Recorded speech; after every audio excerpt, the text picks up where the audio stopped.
All right, shalom, shalom, Yasharala. So first off, I want to give all praises, honor, and glory to the Most High Yahweh, Ba'ashem Hamashiach Yahweh Shai, which is the name of the Father and the Son in the Paleo Hebrew tongue. So today, I'm gonna do a quick lesson that's going to be titled, Salak. I didn't write the title down. I believe it is, "What Have You Given Up for the Most High?" Right? What have you given up for the Most High? So I'm gonna give y'all a quick testimony on something that I had to give up that, to be perfectly honest with y'all, I held near and dear to my heart for a long time. But of course, putting the kingdom over everything, we have to be willing to give up anything that doesn't sit right with us according to the Most High and that goes against the scriptures. Right. So I'm gonna go ahead and start in Luke 17 and 33. And it says, "Whosoever shall seek to save his life shall lose it, and whosoever shall lose his life shall preserve it."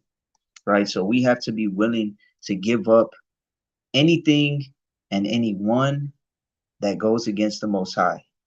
Right? Anything and anyone, any type of desires, any type of worldliness, we have to be willing to give up our old worldly life in order to give up, in order to receive or to have a chance at receiving the kingdom, right? Shalom, Jalen Ferguson, Shalom, Khan, Kahala, Yahweh Bashem, Hamashiach, Yahweh Shai. All praise to the Most High always. The water for hopping on here. So me personally, I'm not gonna beat around the bush. What I had to recently give up, or the Most High made known to me that I needed to give up, is mixed martial arts. Right. Not that I'm gonna stop training or anything like that. I've been training mixed martial arts for about 13 years now. Right. I've had 3 professional fights. I haven't fought in years because certain circumstances, certain things came into play to where fights kept falling through. And then we had the whole pandemic thing happen, right? But I got a very good opportunity out of nowhere, right? I received a call a few weeks ago from somebody, from a promoter, and he said, "Hey, I have a fight for you, basically, right? We're gonna pay you this much. We're gonna pay you a good amount. It's gonna be on UFC Fight Pass. It's gonna be televised. Thousands and thousands and thousands of people watch it on UFC Fight Pass. There's gonna be thousands of people in the arena, etc. Right? Sounded awesome. Sounded good. Sounded like the opportunity of a lifetime, right? I started training even more. I'm always training, but I started training even more, right? Knowing that I'm a fight, started training 2, 3 times a day now, right? And as I was doing this, the Most High put the spirit on me um, to really examine myself, right? Like Second Corinthians 13:5 says, we're supposed to be examining ourselves on a daily basis, right? So as I'm training and I'm seeing like, man, at certain areas I'm getting better at this, I'm getting even sharper at certain things, whether it be striking, wrestling, grappling, etc. But then I was also thinking like, man, as I'm training more, I'm studying a little bit less. As I'm training more and getting better over here, I'm praying a little bit less, right? And just a little bit can affect you a whole lot, right? So I was already second guessing in my head. Maybe this isn't the right thing to do, or maybe I need to make it a point to make a schedule. Okay, I'm going to study at this time and this time, and I'm going to pray at this time and this time, etc. Right? So this is Romans chapter 14 and verse 23. It says, "And he that doubteth is damned if he eat, because he eateth not of faith. For whatsoever is not of faith is sin." Right?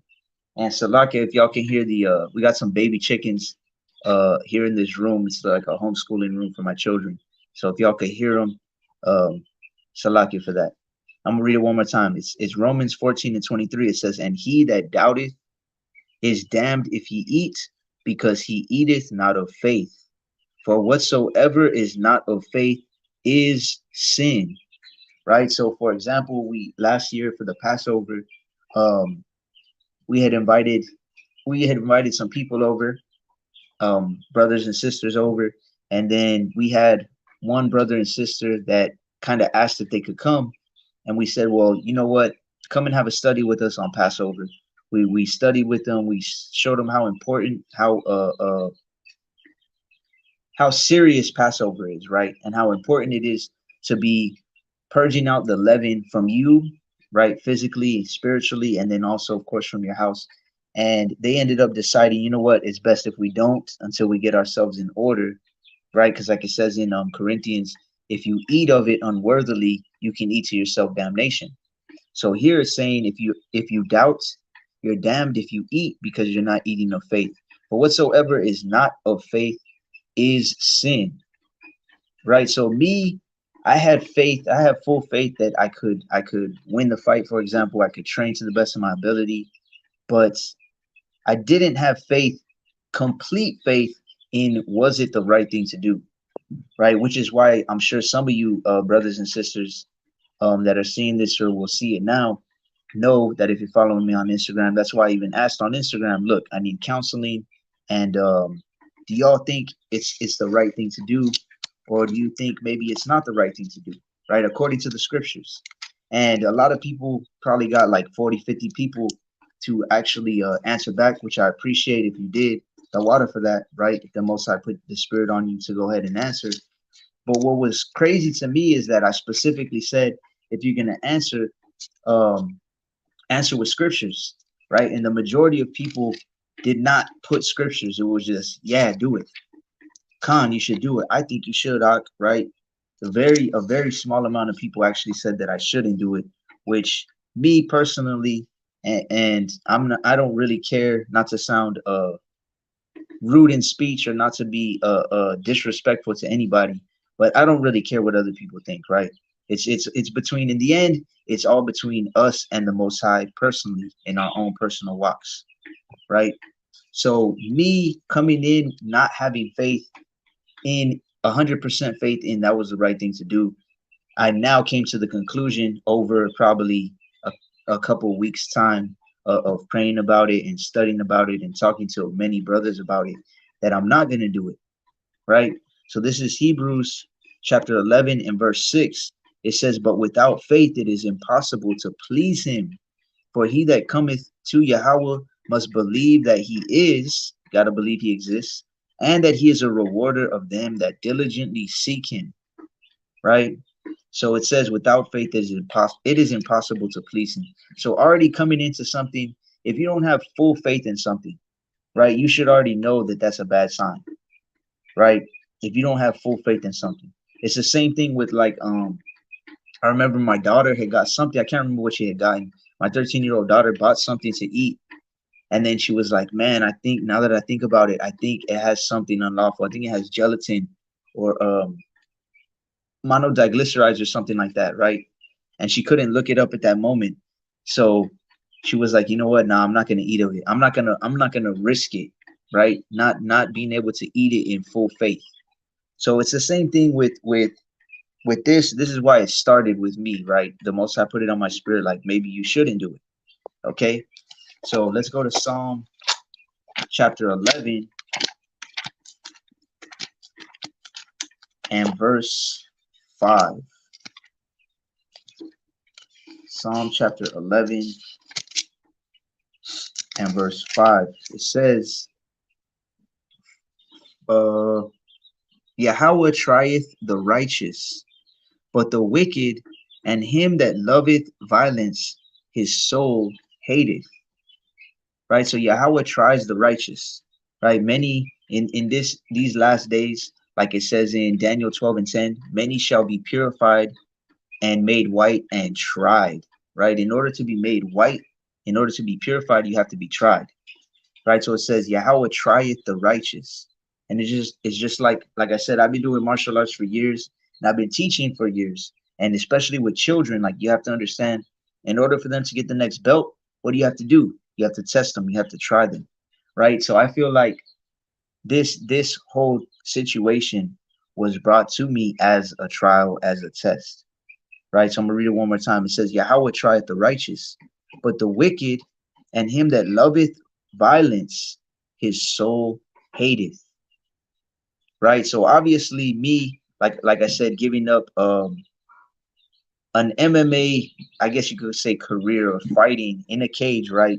I did love to do that, right? And I still love martial arts in the sense of what you get out of it, right? You get discipline, you get respect, self-respect is what I'm talking about, right? You get the power of focus and meditation and dedication and all these different lessons that you learn through martial arts. They really can allude to or mirror the scriptures, right? Which is what I really love about it. But when it comes to going into a cage and fighting another man, right, hand-to-hand combat, trying to cut him open with elbows, right, trying to knock him out in front of thousands and thousands and thousands of people, right? To me just saying like I love to do that according to the scriptures, right? I'm gonna read it again. It says, Yahweh trieth the righteous, but the wicked and him that loveth violence his soul hateth. So according to this, the Most High hates those that love violence, right? And this is something I talked to a few brothers that have also done, you know, boxing, MMA, stuff like that. I talked to my rib, I talked to people about it, and it's something in reality that we shouldn't love, right? You're not supposed to love the things of the world, right? Like the scriptures say, he that loveth the world or the things therein, the love of the Father is not in him, right? So just me saying like, I love going in there and doing that, right? I remember my first fight, and I just remember the feeling when you hit somebody and you see the air get knocked out of their body and they just whoo, like it was a feeling of power, yes, but like it's an addicting feeling almost. You know what I mean? And doing that to another Israelite, to your neighbor, is something that I just feel like I personally can't do and say that I'm following the scriptures completely, right? And this is just my example or my testimony, so to speak, right? There may be something that you need to give up, right? There may be something that you feel goes against the scripture. So this is kind of just a motivating factor, um, a testimony that hopefully can motivate at least one or more brothers or sisters to do the same, right? So this is Matthew 23 and verse 38. It says, "This is the first and great commandment." So the first and great commandment is to love the Most High with all your heart, with all your soul, and all your mind, right? And then verse 39, it says, "The second is like unto it, thou shalt love thy neighbor as thyself," right? Thou shalt love thy neighbor as thyself.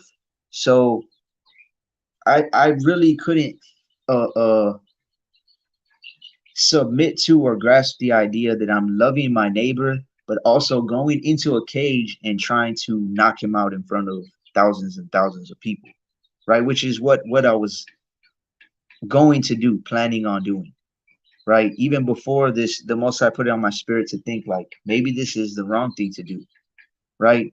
Well, the whole game plan was because my first three fights, I could tell y'all, my first three fights went to decision. All three of them went to a decision, right? And there were a couple of them were close. One of them wasn't close, and I ended up winning. And but the point is, going into this fight, it was like you're looking for a finish the whole time. That's the game plan, right? You're going in there to try to knock them out, to try to cut them open with elbows, with knees, whatever the case may be, right? So when I got my opponent, and I actually know of this man, right? And I know his son is the same age as mine, 4 years old. I've seen them hitting pads together and stuff. Like, to me, it's like you can't go in there and completely love your neighbor as yourself, but then you're trying to physically harm this person, if that makes sense, right? I couldn't those two things can't coincide. You can't be literally trying to harm somebody, right, in front of thousands and thousands of people, right, and getting paid to do it as well, right? But at the same time, you're gonna say you're doing it for the Most High, right? Which was my plan, right? Which now in hindsight, to me, it seems kind of not comical, but it seems kind of a no-brainer. It seems kind of stupid to me, right? That I would even think like, okay, I'm gonna go in there and I'm gonna do it for the Most High, but I'm gonna knock out one of his people. I'm gonna cut him open with elbows. You know what I'm saying? So this is Ecclesiastes 7:7. It says, surely oppression maketh a wise man mad, and a gift destroyeth the heart. Right? So oppression should make you mad. Right? The way that these other nations oppress Israelites, whether it be physically, whether it be spiritually, whether it be mentally, right? The way that they oppress us, it should make you mad, right? And as a matter of fact, you know what? Give me like 30 seconds. I'm gonna move these this bin of birds out of here real quick because they're real loud. I don't know if y'all are hearing it, but give me like 20 seconds, y'all. Just bear with me real quick.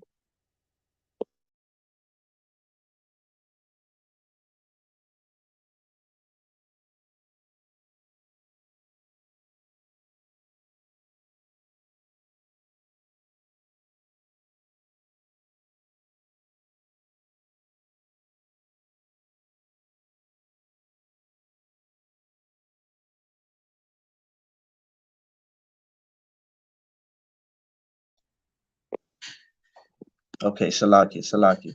So I'm gonna read Ecclesiastes 7:7 again, real quick.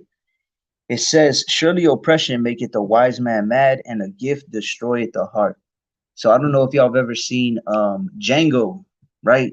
The Django or Django, the movie with Jamie Foxx where he's a slave, and Monsieur Candy, who is played by Leonardo DiCaprio, right? The way he makes his money or gets entertained is he does mandingo fighting, right? This is something you can look up in history. It was a real thing.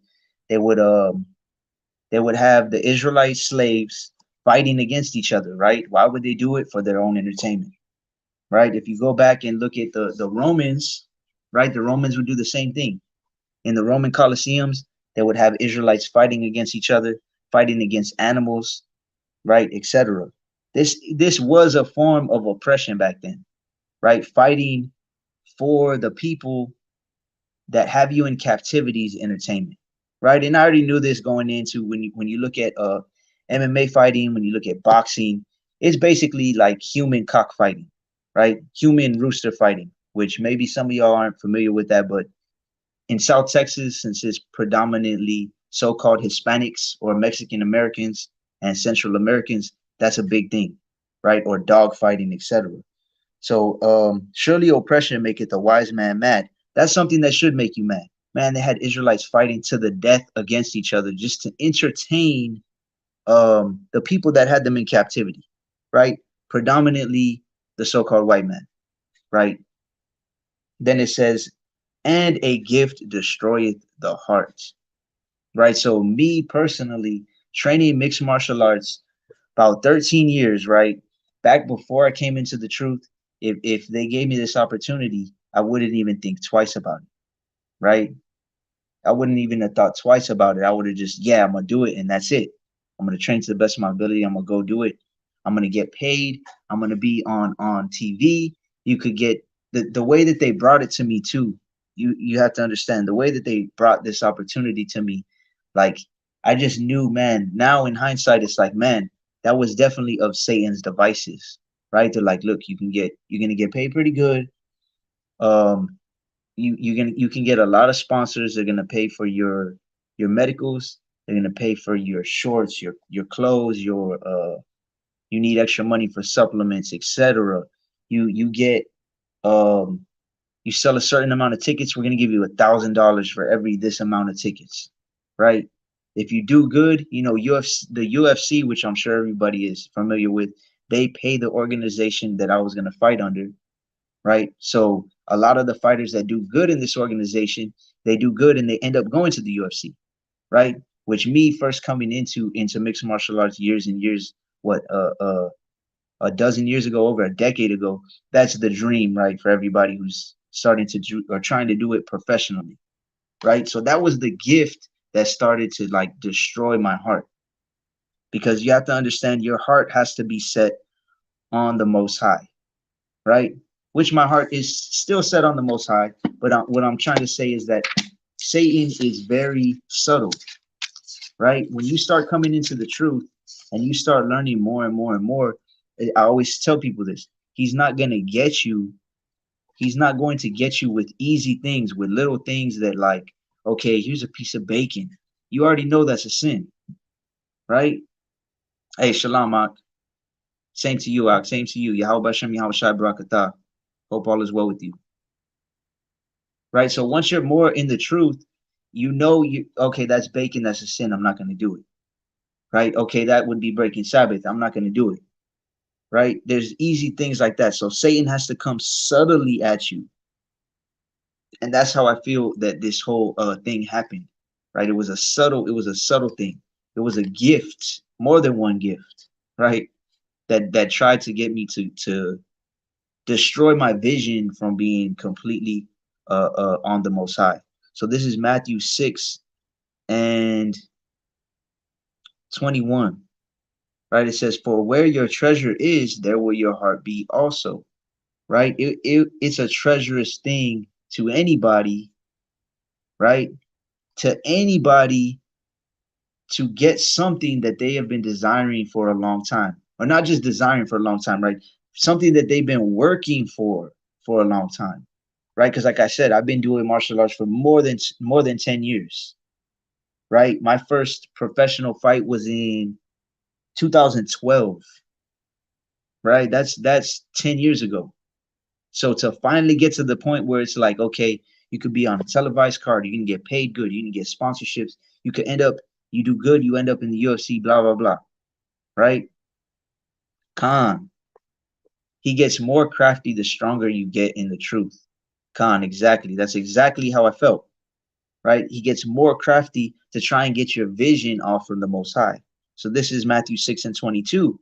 It says, the light of the body is the eye. If therefore thine eye be single, your eye has to be single on the kingdom, right? And this is Yahushai, right? This is I just got a new sword, a new Bible. I would highly recommend it if some of y'all are looking for a new one. It's a King James NLT version, right? So it has the King James on one line and it has the NLT on the other line. Because sometimes I study with my daughters, and reading it from both versions gives them a better grasp on certain things, right? Just putting it in New Age speak and not in that King's English, right? Which I still love the King's English. I use my 1611 all the time, but this is also a good, another good version, right? But it says, the light of the body is the eye. If therefore thine eye be single, thy whole body shall be full of light. So like the brother said there, he gets more crafty the stronger you get in the truth. He has to come up with more different with different ways to get you to get off of the path, to get you for your eye not to be single on the Most High, right? And that's what I felt more and more and more and more that I thought about it, the more I started training. And like I said, 2-3 times a day, and through that I see, you know, physically getting better, physically getting stronger, physically getting sharper, right? But then the spiritual is just lacking just a little bit, and just a little bit, and just, but it's enough to where when you're examining yourself, you're gonna realize like, okay, where do you draw the line, right? Where are you gonna draw the line? And that's why the scriptures say not to be ignorant of Satan's devices, right? He has many devices, and I'm using my example, my testimony, which is mixed martial arts, right? But you can put anything, replace this with anything. It could be a person. I'm spending more time with this person and giving less time to the Most High, right? I'm spending more time playing video games and less time to the Most High. I'm spending more time on stupid things that I don't need to, social media, and less time with the Most High, less time in my Bible, right? So I'm gonna go to 2 Corinthians 2 and 11 real quick, just because I've mentioned it a couple times. 2 Corinthians 2 and 11, it says, lest Satan should get an advantage of us, for we are not ignorant of his devices, right? So I'm going to read it in the NLT. It says, so that Satan will not outsmart us. So that Satan will not outsmart us, right? Because that's what he's trying to do. Since the very beginning, it said the serpent was more subtle than any other beast, right? More subtle, it means more sneaky, right? It's not plain and simple. Like the brother said, he gets more crafty the stronger you get in the truth, right? The all these evil spirits are ancient. They know every trick in the book, right? They're not gonna try to. They already know how to catch you. Okay, just like Yahweh Shai said, I'll make you a fisher of men, right? Well, all these evil spirits are fishers of men too, but they're fishing for the other team, right? They're fishing for the left hand side and not the right hand side. So what are they gonna dangle in front of you, so to speak? Right? Like you see in the cartoons and they're trying to catch a rabbit. What do they got? They got the stick and they got the string hanging from it and they got carrots on it. Why do they have carrots on it? Because the rabbits like carrots. Shalom, Shalom, Yahweh Shem, Yahweh Shai Barakatah. Hope all is well with you in your house. So the Satan is going to try you, right? And like we read in Psalm 11 and 5, it says, Yahweh trieth the righteous, right? He tries the righteous, but the Most High is not the one that is tempting us, right? He gives the green light on it. Like when you read Job, the first couple chapters of Job, Satan goes to the Most High and asks permission, right, to try Job. So yes, the Most High is going to try all of us, but how does he do it? He does it through allowing Satan to do so, right? Because the Most High doesn't tempt us, Satan does. But the point is, he's going to tempt you with whatever you like, right? He's just sitting back and seeing what you are privy to, what you are, what your inner man, right? Your natural man, the man that's walking according to the flesh and not according to the spirit, what that man wants, right? That could be sex, that could be porn, that could be weed, that could be alcohol, that could be MMA, that could be attention, right? Fame, fortune, money, whatever the case may be, right? That could be a relationship. You don't want to be alone. So he traps you in that sense, in that way, right? This is James 1 and 13. Or actually, I'm going to start on 12. Blessed is the man that endureth temptation, for when he is tried, he shall receive the crown of life, which Yahweh hath promised to them that love him. So you're blessed when you endure through temptation, right? Verse 13. Let no man say when he is tempted, I am tempted of Yahweh. For Yahweh cannot be tempted with evil, neither tempteth he any man. Right? So he tries us and he tempts us through by giving the green light to these evil spirits in order to do so. Right? So again, I'm gonna ask the question, what have you given up for the Most High? Right? Because some people will say, like, well, you know, they can't really think of what they've given up for the Most High. And everybody has to give up something for the Most High. Right? You have to give up something. You have to give up most things. You have to give up your entire old worldly life in order to make it to the kingdom. Right? So this is Deuteronomy 16 and verse 19.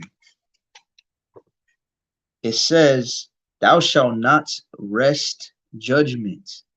Thou shalt not respect persons, neither take a gift, for a gift doth blind the eyes of the wise and pervert the words of the righteous. Right? So the first thing it says is, you shall not wrest judgment. You can't twist up judgment. You can't try and twist the scriptures to fit what you want to do. Right? Which in a sense, I'll be completely honest, that's what I was trying to do when it came to fighting.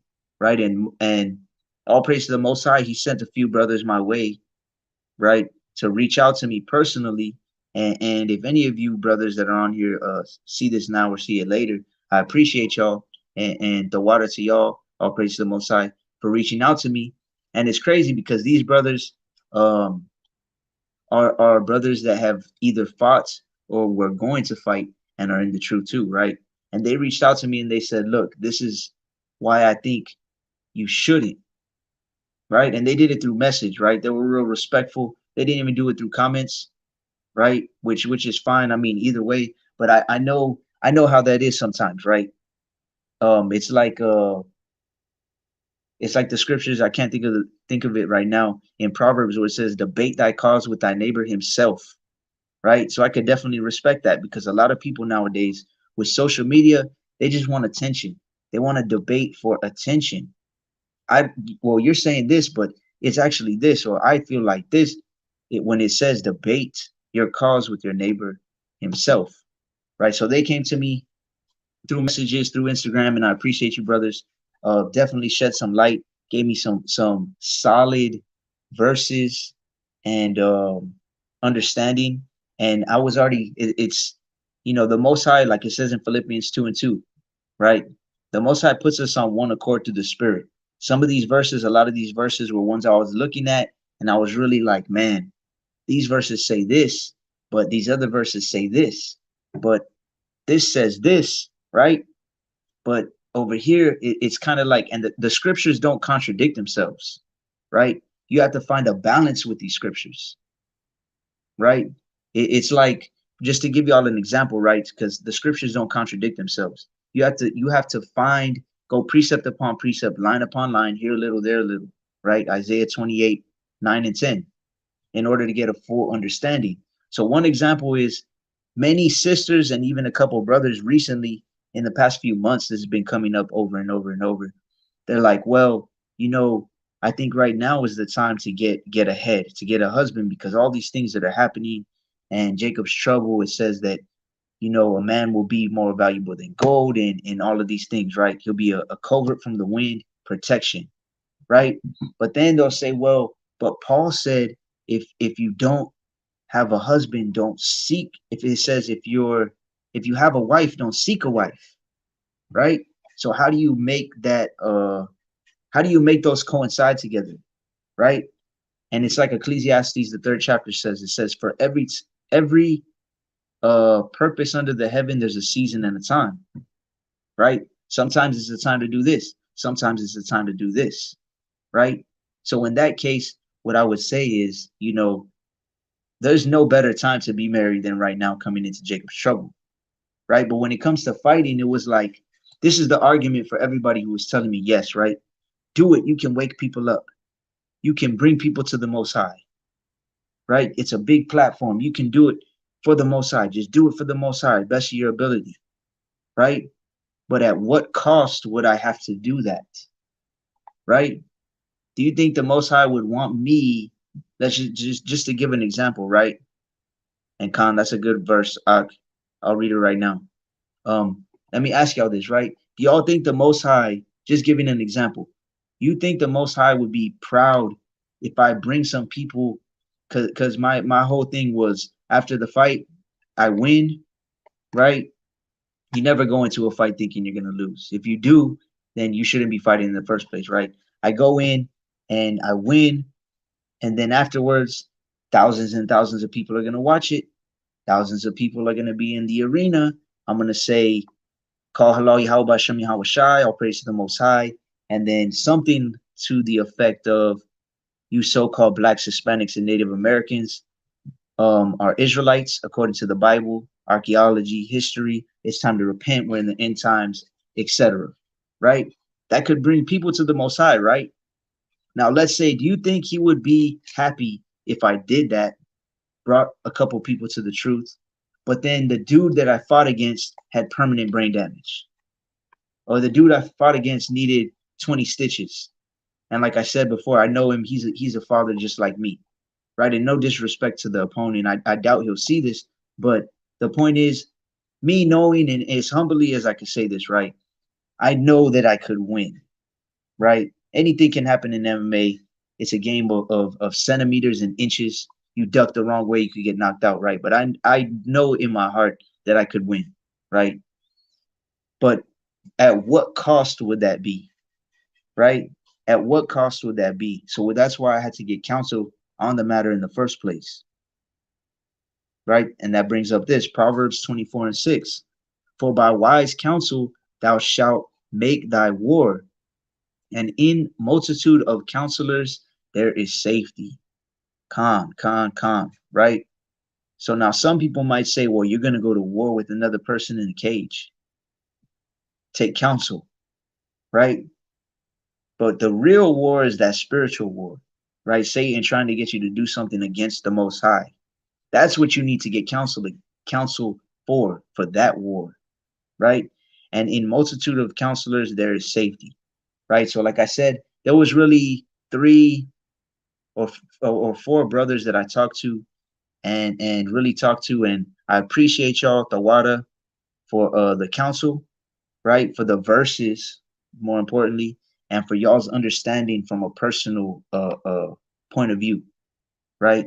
Because, like I said, if I was willing to make the sacrifice, right?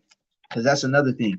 When I told my I mean I'll call him I'll call him my coach because he's older than me.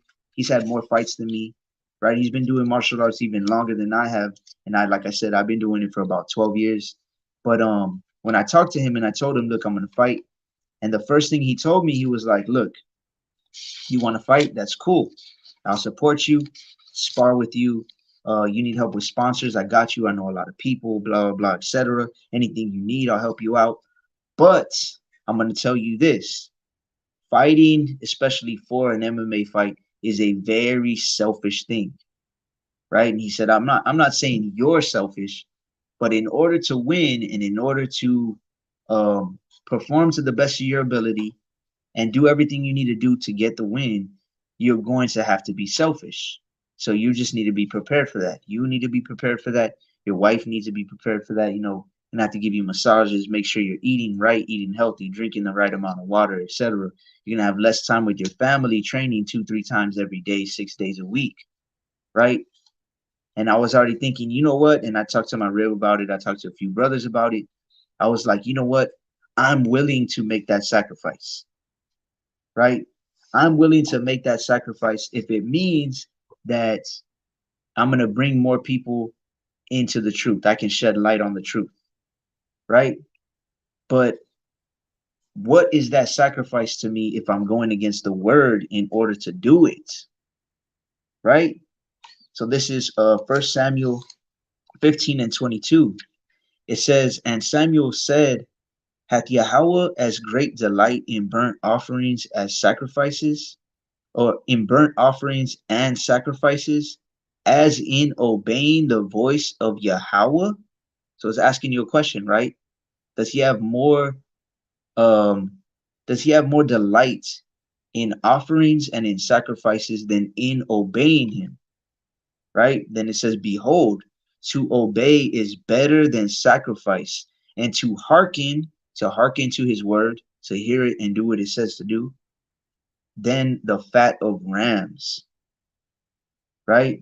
I'm gonna read it in the NLT just because it puts it so simply, right? It says, what is more pleasing to Yahweh, your burnt offerings and sacrifices, or your obedience to his voice? Listen, obedience is better than sacrifice. Obedience is better than sacrifice. So obeying his word is better than making these sacrifices, right? It's like I talked to brothers and heard of brothers and sisters, saying, okay, well, I'm going to sacrifice TV.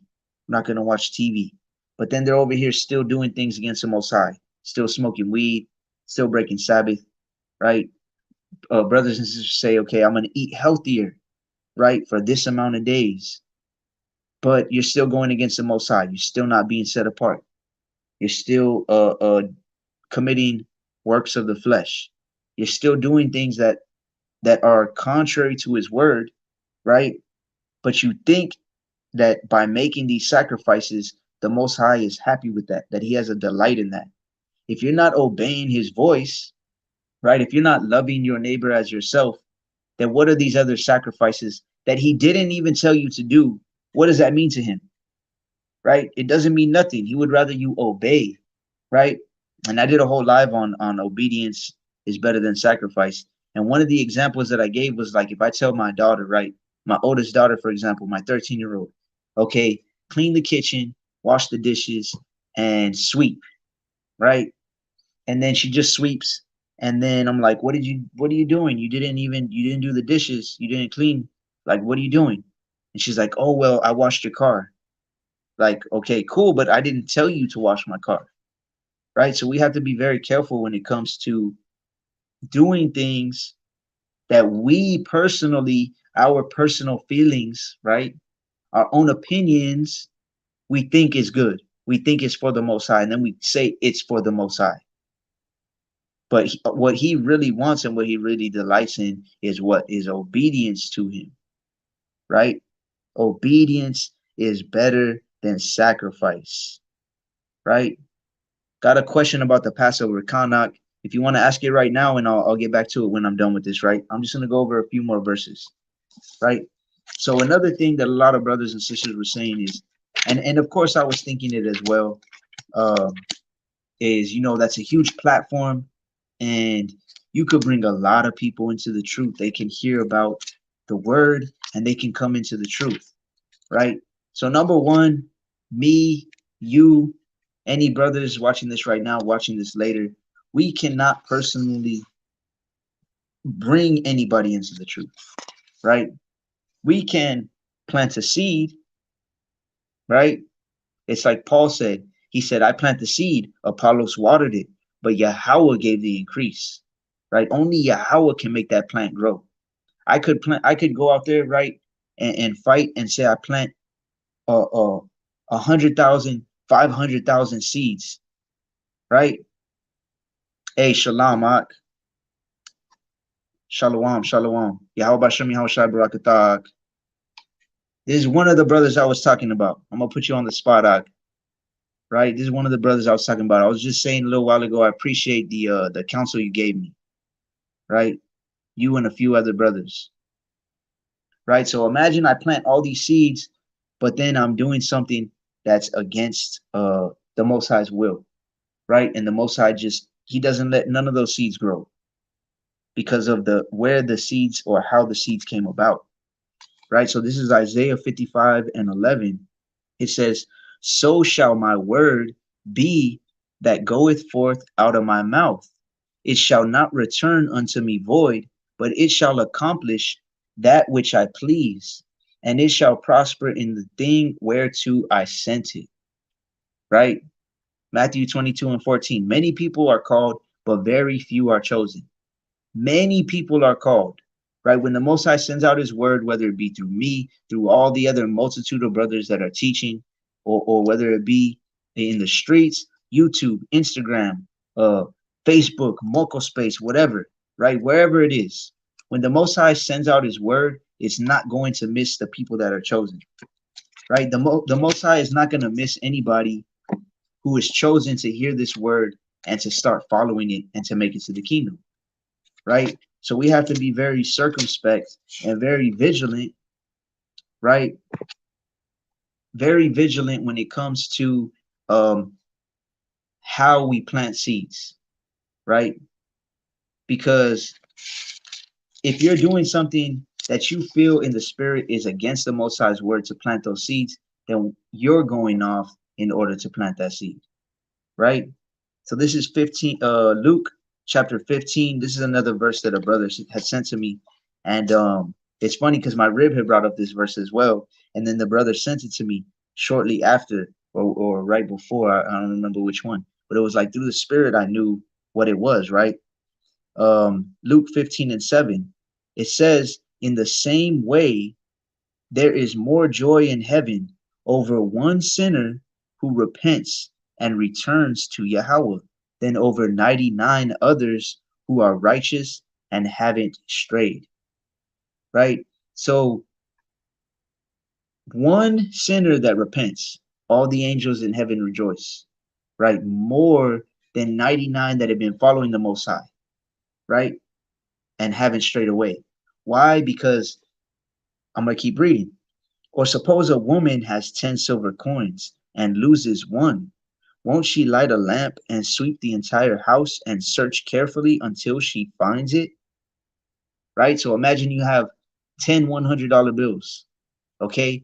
If you have 10 $100 bills, you go to sleep, you wake up, you're the only one in the house, you wake up and now you have 9 and they're scattered, right? And you're like, oh man, I must have dropped them. And you're missing one. You're going to go crazy looking for that $100 bill. You're going to sweep the house. You're going to check the couch. You're going to check everywhere, right? Verse 10, it says, Salakia, verse 9. And when she finds it, she will call in her friends and neighbors and say, rejoice with me because I have found my lost coin.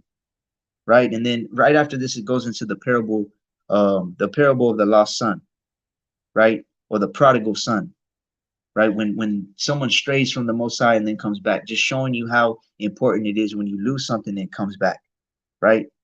Verse 10, it says, in the same way, oh, Salaki, I'm reading the NLT. This is the KJV. It says, likewise, I say unto you, there is joy in the presence of the angels of Yahweh over one sinner that repenteth. Right? So there's praise, there's joy, Salakia, in the presence of all the angels in heaven, right? Of one sinner that repents. Okay? Of one sinner that repents. So what the brother said to me when he sent these verses, right? And it's funny because my rib had brought it up as well, like I said, is he was like, we know that numbers with the Most High really doesn't mean anything, right? In Esdras, it says like a wave is to a drop, right? Is how many people are going to be saved. That wave is all the people that are going to die off. They ain't going to make it to the kingdom. That drop is going to be the people that make it to the kingdom, right? Numbers is nothing to the Most High. If all the angels in heaven rejoice over one sinner, right, then that's numbers isn't what the Most High is looking for. He's looking for the right. He's looking for quality over quantity, right? The question is, I think some brothers for the Passover wrong. Is it the beginning or middle of April? I believe it's April 16th. I'll check. I'll check after this if you want to DM me. Um, Aside from the scriptures giving context on the right decision to make, was it the thoughts in your mind or was it a feeling you had in your spirit that led you to not take the opportunity to fight? It was both, and it was also scriptures, right? It was both, and it was also scriptures. And one of the main, matter of fact, let me go to Exodus 21, right? Exodus 21. See, because I've been, like I said, I've been training for about 12 years, right? And I've seen firsthand the effect that it's had on some people that I've even known, right? People that train nowadays, now that we're 2022, right? We have people coming into a way of training a little bit smarter for the most part, right? Of course, there's still some people you'll see on Instagram, people training just stupid, crazy, right? They'll just, I'm sure some of y'all have seen where they're standing there and they have their hands on their side and they're just letting people punch them in the face, right? And they think that's training for MMA. They think that's training for fighting, right? That's not training for fighting. That's training for CTE, right? That's training for brain damage is what it is, right? So it was something the Most High put on my spirit. It's something that the Most High had me thinking about for weeks, to be quite honest, right? But then also, this is let me see, Exodus chapter 21 and verse, let me see, I think it was like 18. Salaki, I have a new Bible. This is a brand new Bible I got. No highlights, no markings at all. So y'all bear with me 1 second. Verse 18.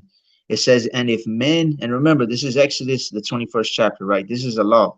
It says, and if men strive together, and one smite another with a stone or with his fist, and he die not, but keepeth his bed. So when it says keepeth his bed, it means he's confined to bed, confined to his bed. In other words, he got hurt. He's got to heal up, right? So if they fight with his fist and he's in bed, he can't work, he can't do certain things, right? It says, if he rise again and walk abroad upon his staff, then shall he that smote him be quit, right? So if later he's able to walk, right? Later he heals up, right? But he was confined to his bed. It says even with or upon his staff, meaning even if it's like with a crutch or something, right? It says the assailant will not be punished but must compensate his victim for lost wages and provide for his full recovery. That's the NLT, right? I'm going to read it in the KJV. It says, only he shall pay for the loss of his time and shall cause him to be thoroughly healed. Okay. And then the NLT, it says, the assailant will not be punished, but must compensate his victim for lost wages and provide for his full recovery. Right. So what I would say is that, or what came to mind was, because when I came to my coach with this idea, right, of fighting, and he was all for it, but what he said was, he was like, you know what, the reason I don't fight anymore is because in his last fight, what had happened was he was real actually good friends with the dude that he fought, and what happened was he ended up losing a real close decision that should have gone his way, probably should have gone his way, and he called the dude the next morning, right? Because he lives in Houston or Dallas, which is probably 6-8 hours away from him. So he called him to tell him, good fight, whatever. No love lost. We're cool, whatever. So he calls him and he says, "Oh, how was your flight?" And the first thing he told him was, "Oh man, I'm still in the hospital, bro. I've been up all night pissing blood." Right. So my coach said, he was like, you know what? And he's a Christian man, I guess you could say. I'm trying to get him more into the truth, most high willing, right? But what he said was that after that, he just felt like this in the pit of his stomach, like, man, that's not something that I want to do, especially to a friend, right? Somebody he knew, right? And so from there, he was like, look, that's just me, but if you want to do it, I support you. I'm gonna help you. I'll help you train, blah blah. I'll even spar with you. We'll get you sparring partners, blah blah blah. Right? I'll help you get sponsors, etc. But from that point, I was like, they kind of put that in my head, in my spirit, right? Because according to this, you're supposed to pay them for time lost, for wages lost. Let's say they can't work for a week, right? According to the law, you're actually supposed to pay that man, right? But going back to what I was originally saying is that I've been doing martial arts for years and years, and I've seen people that don't train smart, don't fight smart, and they end up with CTE. You can look up what that is after this. There's actually I believe it's on Netflix or on Hulu. They did a whole special on it, and they did it more pertaining to NFL players, football players, right? And how they get CTE, they get brain damage from getting hit in the head too much, right? There's a lot of boxers and MMA fighters that now are starting to get it from getting hit in the head too much, right? So imagine, how would you pay back according to the law, right?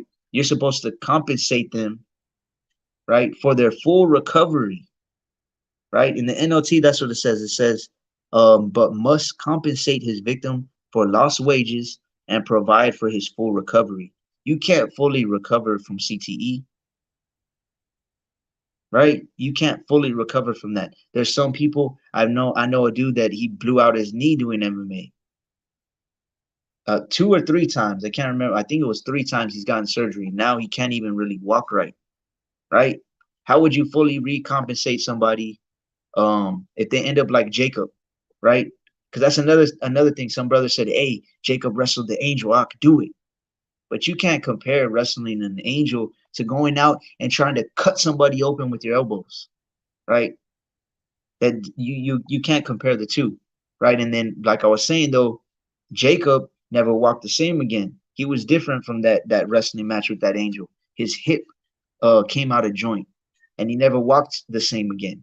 How would you fully recompensate somebody, right? So these are things that I was meditating on for a few weeks, and heavily, man. It was something that was heavy on my spirit. And again, the Most High put the right people in my path, and got the right people to reach out to me to come to this conclusion, right? Um, are you still doing the UFC fighting thing? No, that's what I'm explaining right now. I'm not going to do it after all. I believe the Most High put the Ruach on me to start spreading the word on my Instagram page, similar to how you have been. I'm giving up my pride of how everyone views me as only an entrepreneur. Khan, all praise to the Most High. That's a beautiful thing. Only the Most High is gonna put you. Only the Most High is gonna put you on the spirit, in the spirit, to spread the real truth. Right? Don't get me wrong. There's a lot of, man. I was literally gonna make a video about this earlier, but something ended up coming up and I didn't. I'll probably do it tomorrow. I was literally gonna make a video on. There's so many different doctrines out here right now.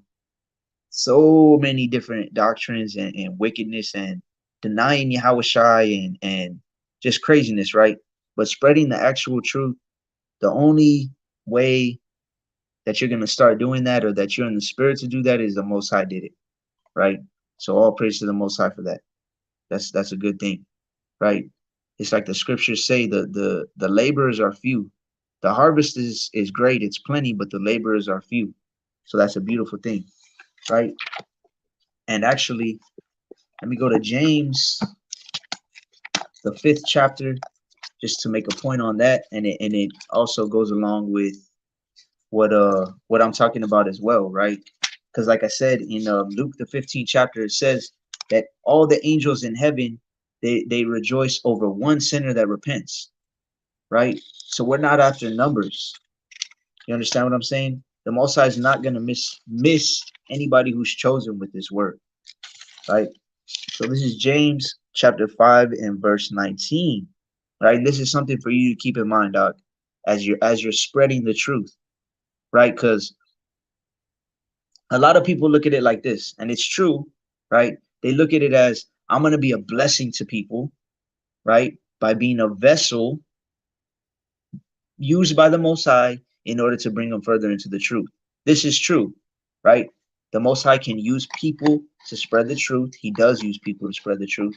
And he can use you as a blessing, a spiritual blessing in their life, right? But at the same time, we need to remember that it's also a blessing to us, right? So like just the people that are on here right now, it says there's 9 people on here right now, right? Just y'all being on here and getting the word, and if it helps you in any way, shape, or form, and it helps you to repent, and it helps you to examine yourself and get closer to the Most High, that's a blessing to you, but it's also a blessing to me, right? So this is verse or Salakia, James chapter 5 and verse 19. Brethren, if any of you do err from the truth, and one convert him, let him know that he which converteth the sinner from the error of his way shall save a soul from death, and shall hide a multitude of sins. Right? So if somebody's going off, okay, if somebody's going off and you help to convert them from the error of their ways and they repent, not only are you helping or being used to save someone from death, right? But it also says you will hide a multitude of sins, of your own sins, right? I'm gonna read it in the NLT because it's really I like the way it's worded. It says, "My dear brothers and sisters, if someone among you wanders away from the truth and is brought back, you can be sure that whoever brings the sinner back will save that person from death and bring about the forgiveness of many sins." Right? So it's like the Most High is like, okay, you know what? You were a willing vessel to help this brother out, to help this sister out, which goes back to Matthew 22 when Yahweh Shai said the first most important commandment is to love the Most High with your heart, mind, and soul. The second most important is to love your neighbor as yourself. This is how you love your neighbor, right? By helping to convert them back from the errors of their ways.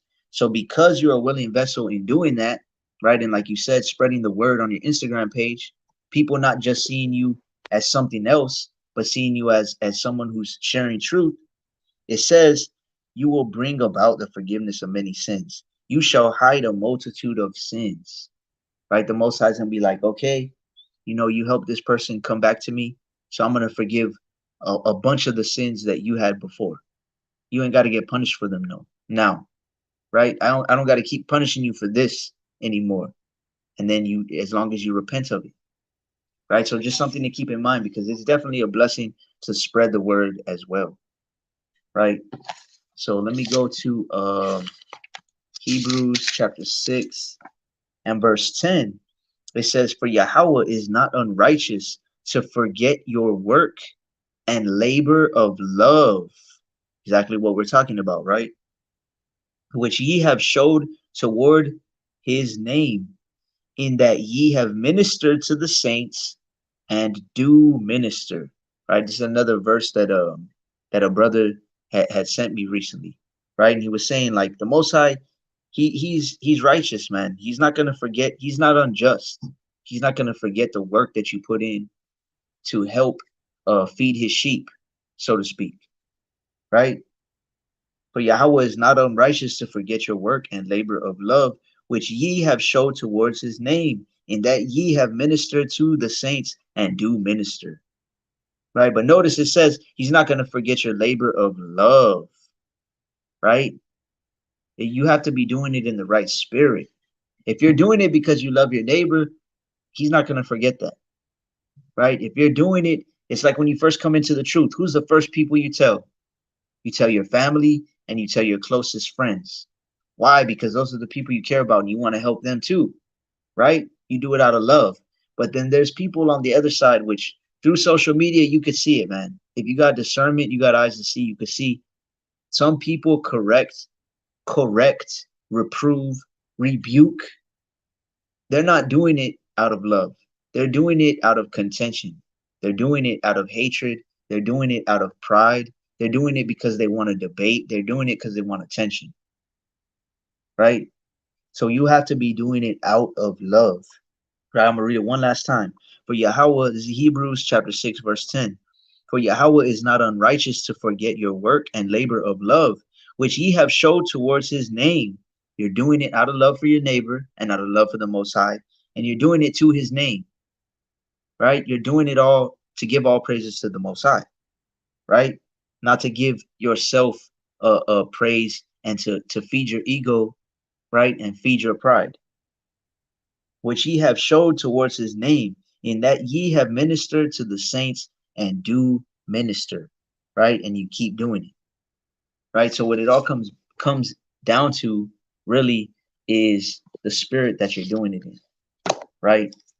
And like I said, with the whole fighting thing, to kind of sum it up, right?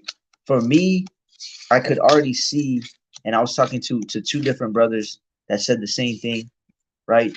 I could already see how easy it is to allow that to become an idol, to allow that to have power over you, right? Because if you're training 3 times a day, in reality, you should be studying 3 times a day then, right? If you train in the morning and then afterwards you eat and stretch and stuff, and then you go back and do strength and conditioning, and then you stretch and eat and use the roller and get a massage or whatever, and then in the nighttime you go back and you do it again, but then you study, you read a chapter a day. How is that you? How is that not you putting that over the Most High? Right? That's what it came down to in my mind, in my spirit, in my heart. Right? So hey, shalom, Sadakia, shalom from the Caribbean. All praise to the Most High. Khan, all praise to the Most High.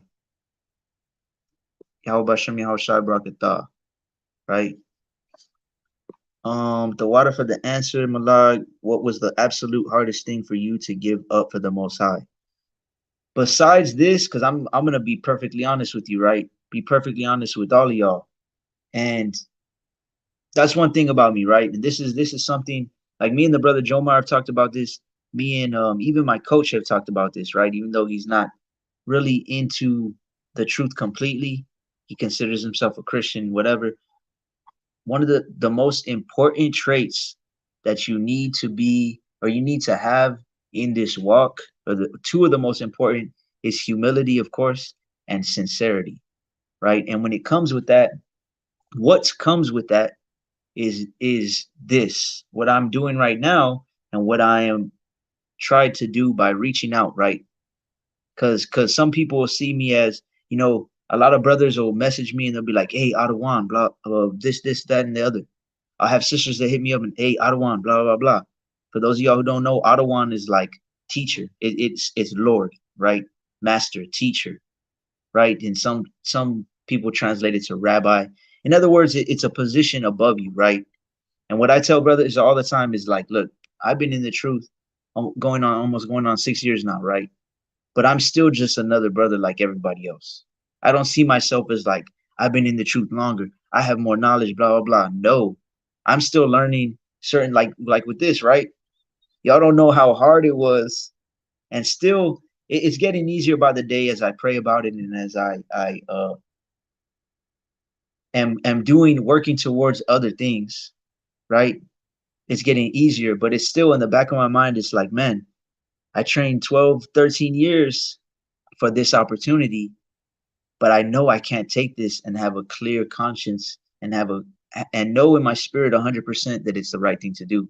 So I can't do it, right? It's like what we started with, Romans, what was it, 14 and 23, I believe, that if you're not doing it out of faith, it is sin, right? But besides that, the absolute hardest thing to give up was weed, right? Besides this, because this actually is probably harder to give up than weed.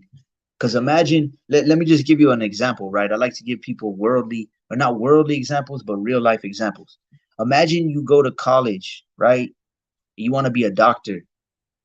Your whole life you want to be a doctor, right? Because when I was younger, I wanted to be a boxer, right? When I was middle school, I did boxing, high school, right? And then from there, I saw MMA and I was like, man, this is what I want to do. But imagine you wanted to be a doctor from a young age, right? And you went to school always with that in mind. You wanted to be a doctor. You go to college, right? You go to college and then guess what? You pass, you get your 4 years in. Now you go for your doctorate. You become a doctor, okay? And now I know people that have been doctors. You get a, lack of a better term, you get a shitty job.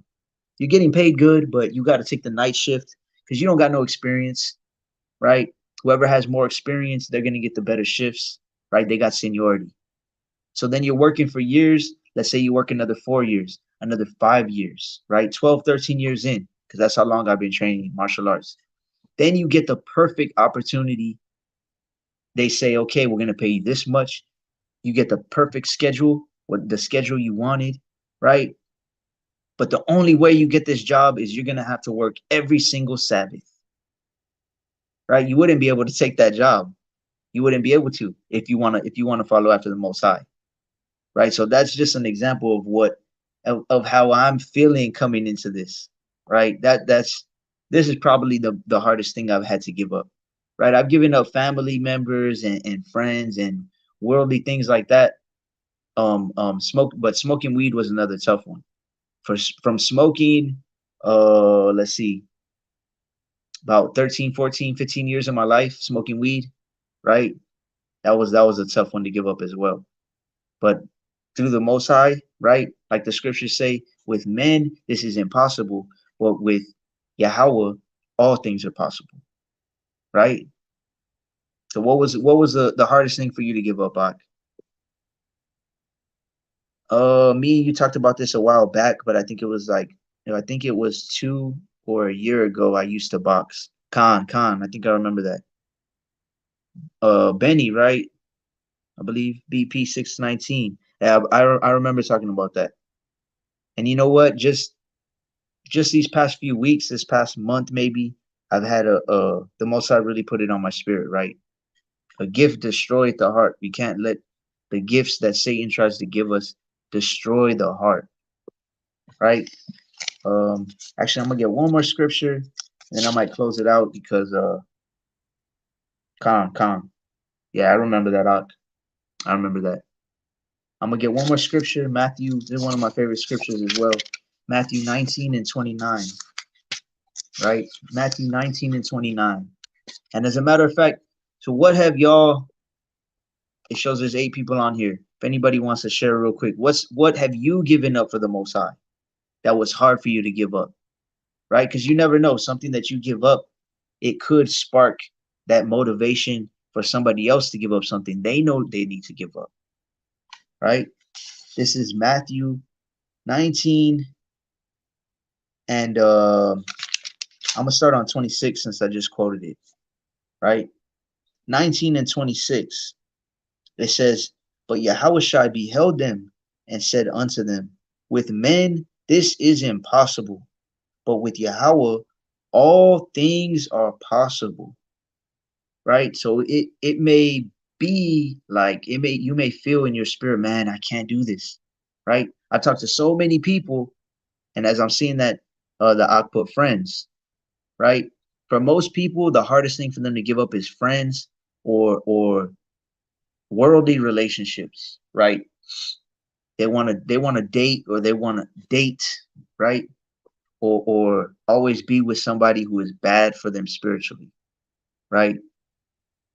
And I'll tell you, when I counsel with people every week, weekly basis, somebody reaching out, multiple people reaching out for counseling. The majority of the times, it's relationships, courting, sometimes marriage, right? And they think it's impossible, but I've been, man, it's because this has been my best friend for this many years. It's because I've been with this person for this many years, but they're not good for me. I know every time that we sin together, your whole relationship has been built around sin, right? Think about that. The majority of friends and relationships are built around sin, but you don't want to let it go, right? You don't want to let it go. So this is Matthew 19 and 29. It says, "And every one that hath forsaken houses, or brethren, or sisters, or father, or mother, or wife, or children, or lands, for my name's sake, shall receive 100-fold, and shall inherit everlasting life." Right? It says you're going to have to forsake houses, right? You're going to have to forsake houses. I know brothers and sisters that have fell out of this truth, literally just fell out this truth, are not in the truth no more. Because I gave them counseling personally, and there's multiple brothers and sisters. Look, you need to get out. They'll even tell me, look, nothing but wickedness at this house, nothing but tests at this house. There's lust spirits. There's weed demons. There's witchcraft. There's alcohol and addiction, and there's all types of wickedness here. And man, it's just pulling me down. I'm like, okay, well, with the Most High, everything is possible. You need to get out of there. Start building a game plan to get out of there, right? And now they're not in the truth, right? It's like Proverbs 15 and 10 says, "He who hates reproof shall die." Spiritually, you can die from not taking correction. And it's not my correction, right? It's what the word says. It says, as the Most High is set apart, as Yahushua, who's the light, is set apart from the darkness, right? We have to be set apart from wicked people, right? So how would Yahushua look if he was on the earth and he's living with a bunch of wicked people his whole life and he's doing nothing to get out of there? That would never happen, right? So we have to follow in his footsteps to the best of our ability, right? So it says, have forsaken houses, brethren, brothers and sisters, right? My blood sister, man, she hasn't even, I called her maybe what was it? It was last year. So yeah, at least 3 months ago, just to see how she's doing. And oh yeah, I'm busy, I'll call you back. Never calls me back, right? She came down a week, 2 weeks ago, and I just found out through another family member, didn't call me, didn't nothing, right? People aren't going to want to deal with you when you're in this truth, when you're sincerely in this truth, when you're not going to fold and oh yeah, just come to this birthday party. Oh yeah, just come to Thanksgiving, come to Christmas. You can just get a plate. We're not gonna. You don't have to take part in it, right? And that's a slippery slope, right? That's a slippery slope. So you're gonna have to forsake people. This is what Yahweh Shai is telling you. I'm gonna read it one last time. "And everyone that had forsaken houses and brethren or sisters or father or mother or wife," right? Because I know brothers. I know one brother that just recently hit me up and said, look, this happened. My wife's being wicked. She doesn't want to do this. She doesn't want to do that. Right? What did it say in Joshua? He said, the Most High said, I know he will. Oh, Salakia. That was weird. A bunch of comments just popped up. So Salakia for that. I'll get back to him right now. I think my feed is kind of slow.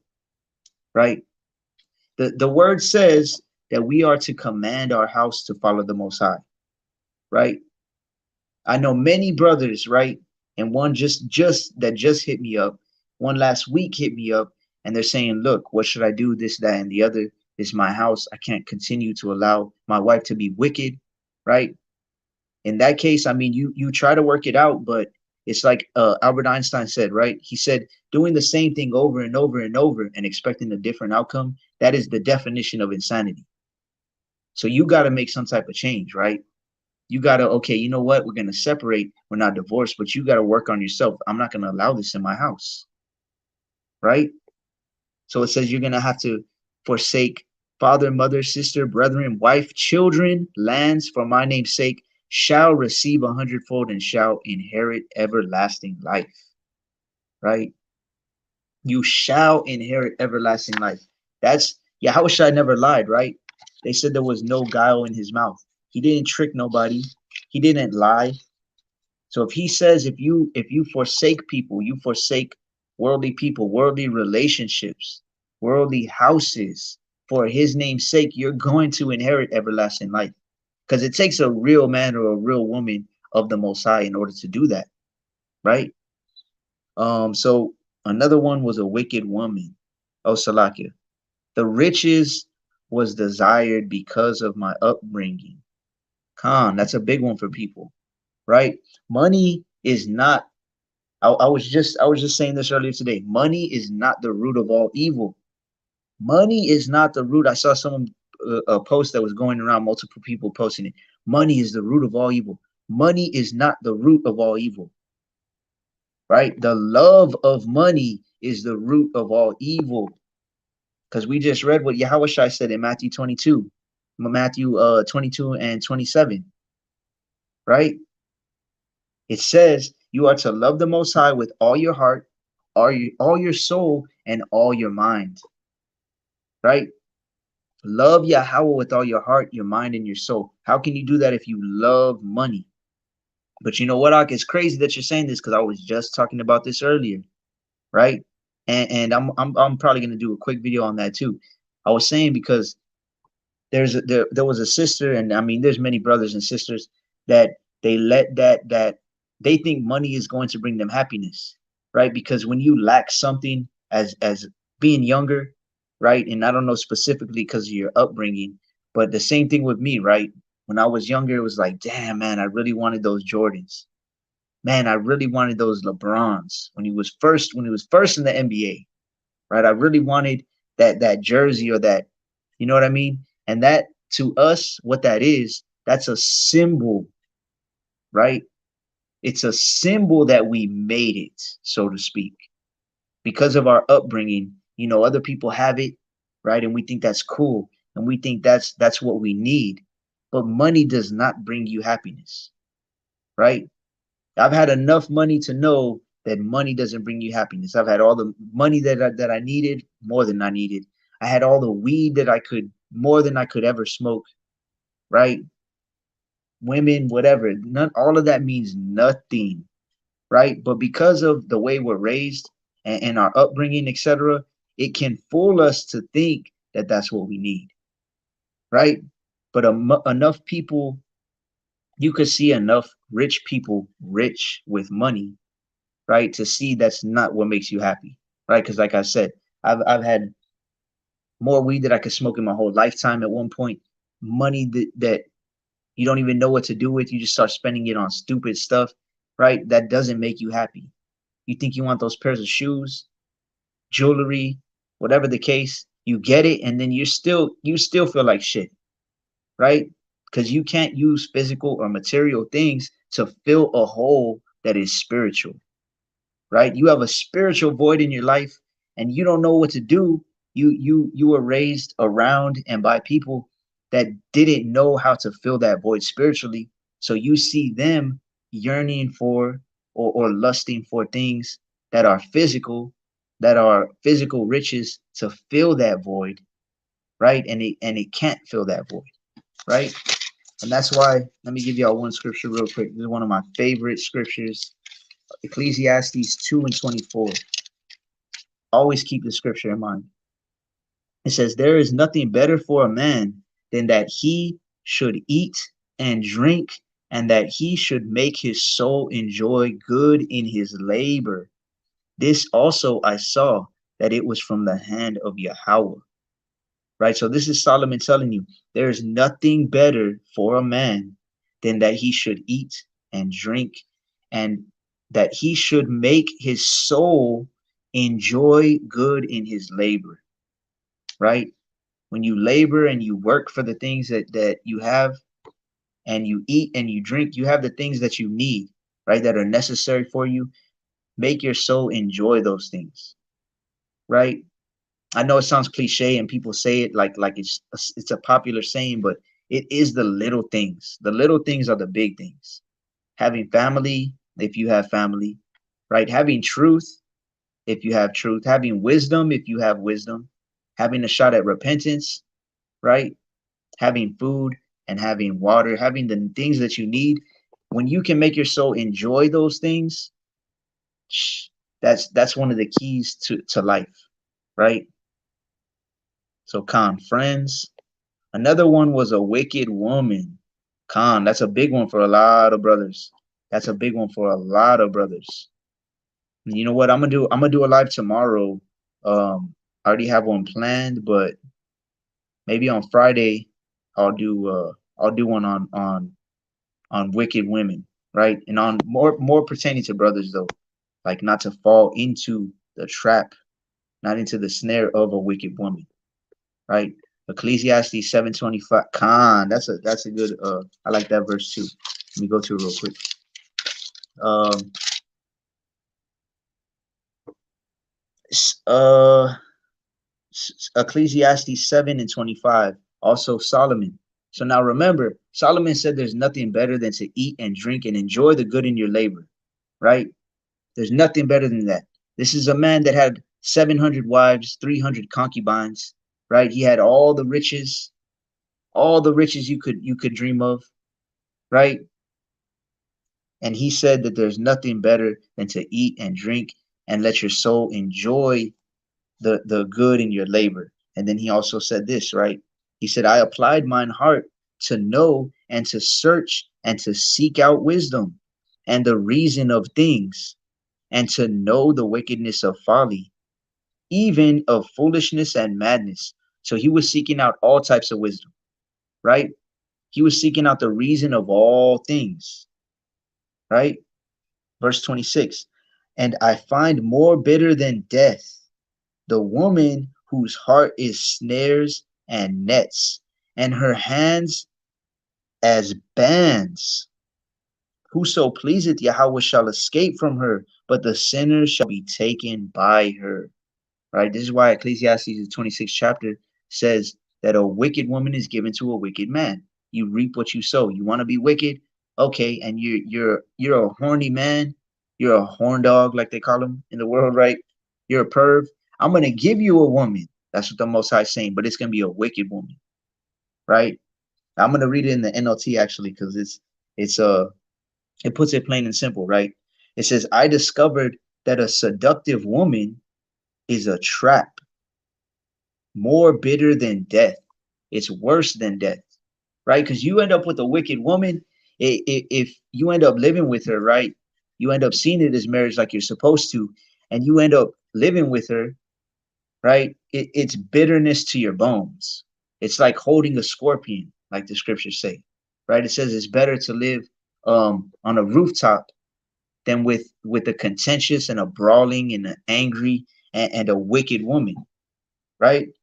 So I'm gonna read it again. In the NLT, it says, I discovered that a seductive woman is a trap more bitter than death. Solomon said, I'd rather die than live with a bitter woman. Her passion is a snare, and her soft hands are chains, right? She may have soft hands and a soft body, but it's chains. It's gonna lock you up spiritually, mentally, emotionally. It's gonna break you down, right?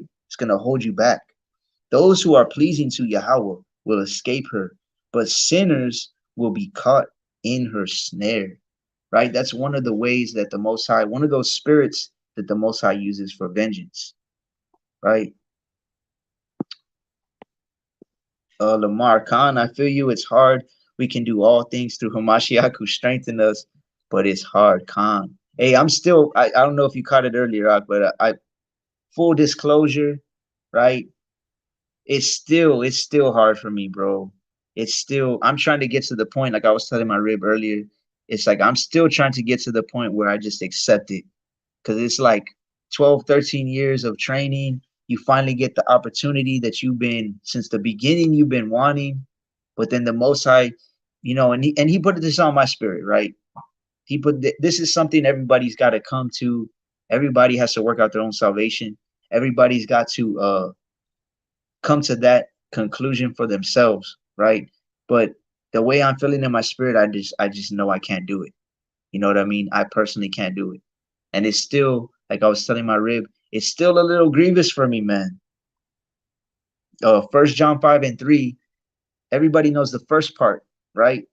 But very little people know the second part. 1 John 5:3 says that for this is the love of Yahweh, that we keep his commandments, right? So everybody's like, yeah, we keep his commandments, we love him. But then it says, and his commandments are not grievous, right? I'm not even gonna sit here and lie to y'all and say like I'm 100% like, yeah, that's it. I'm done with fighting. Yeah, I'm doing it for the most, like I am doing it for the Most High. But there's still a little part in the back of my mind. It's like, man, it's still kind of grievous, man. You know what I mean? Especially since I still train, and I'm around people that are training for fights. You know what I mean? I'm still around people and I'm helping people. Like this dude is gonna. There's a guy that I'm training with that might even take my spots. You know what I mean? He's gonna get the opportunity, and it's still. I'm not gonna lie, man. It's still a little bit grievous to me, but I know what I have to do, right? And obedience is better than sacrifice. And through obedience, it's like I was talking to my rib earlier, and she was saying when she started keeping Sabbath, I was like, man, now I know I got to keep Sabbath, and I didn't at first, right? And then when I did start keeping Sabbath, it was grievous to me. I was like, man, I can't even cook. Man, I can't even train today. It's Sabbath. But over time, it was like, you know what? It's not that big a deal. And then over time, it was like, you know what? I look forward to Sabbath. You know what I mean? So I know through the Most High, through Hamashiach, like you said, and through the Word, because Hamashiach, Yahushai is the Word, right? When he says, when the scriptures say you can do all things through Yahushai who strengthens you, Yahushai is the Word in the flesh. So this Word is what's really going to strengthen you, right? Through the spirit of Yahweh Bashem Yahushai. MMA, I'm still tempted. You're keeping me encouraged. Khan, I'm glad to be a vessel to be able to do that. Just talking to you the other day and a couple other brothers as well. One brother that was going to start doing professional boxing, and another brother, it really encouraged me too. So all praise to the Most High and Tawada.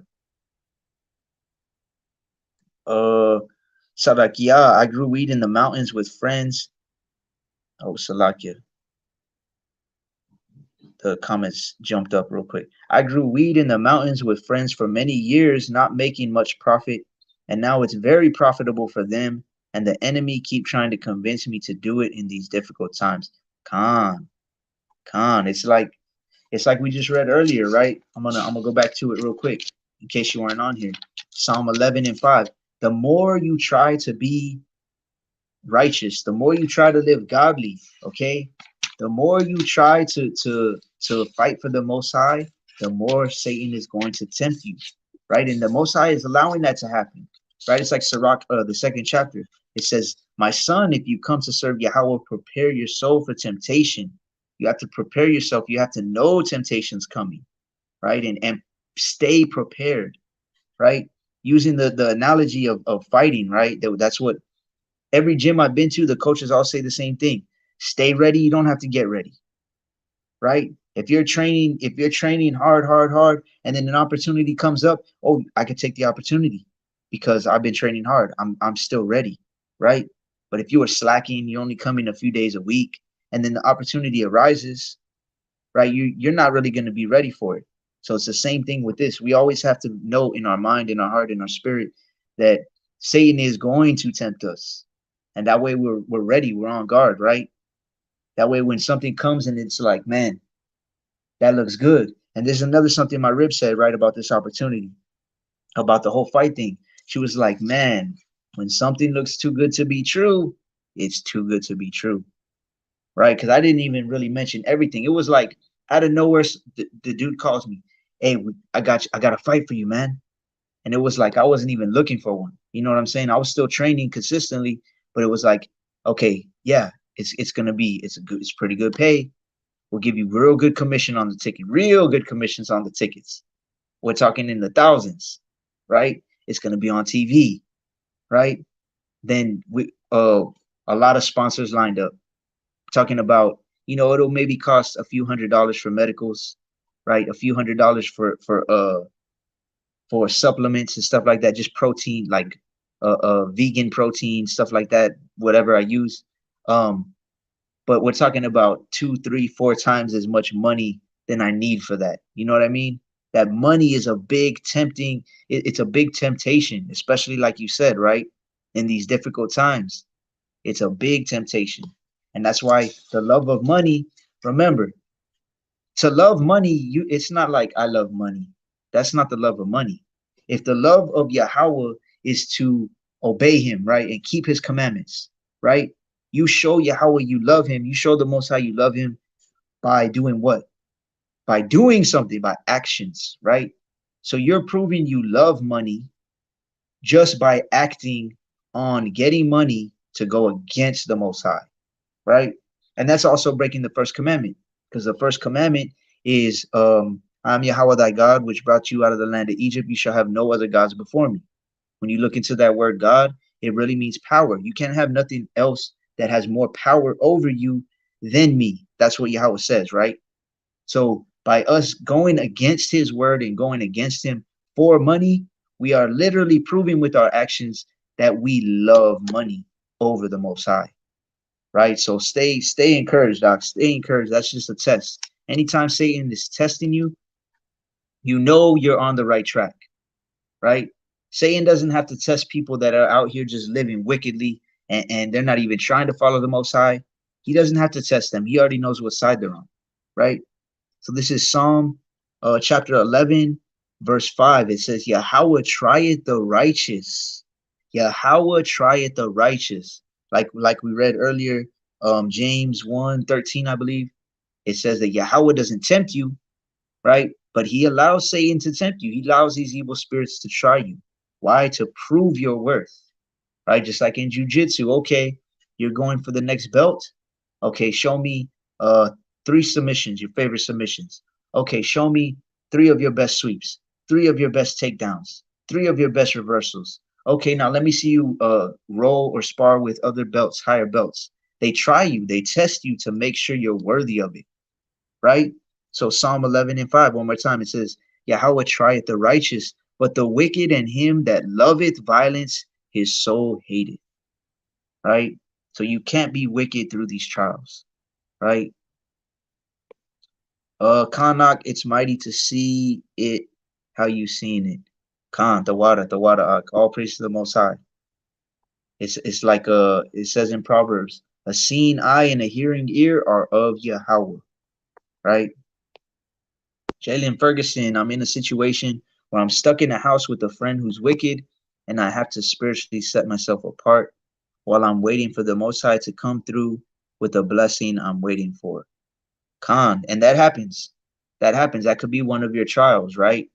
Through that trial, you just have to keep seeking the Most High and keep being obedient to Him, right? Because I know there was a sister that I was talking to, and she's like, well, it's like a Baruch 4:28. It says, seek Him 10 times more, and I'm seeking Him more. I'm reading, and I'm doing this, and I'm doing that.